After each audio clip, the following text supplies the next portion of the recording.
আমাদের কাছে খবর আসে যে দুর্জনগর এলাকায় জনৈক সাগর দেবনাথ সে huge quantity brown sugar store করেছে ইলিগালি বিজনেসের উদ্দেশ্যে।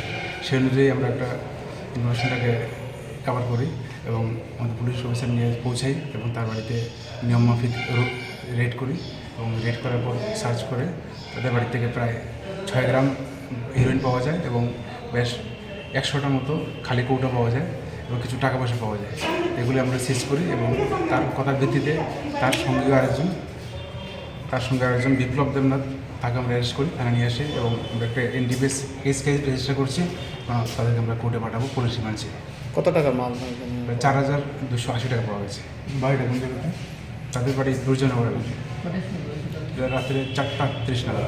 এমনি ইয়ে কী করে মানে আসামি? সে এমনি নর্মালি টমটম চালায় এবং এই টমটম দিয়ে ফেরি করে ড্রাগসও বিক্রি করে।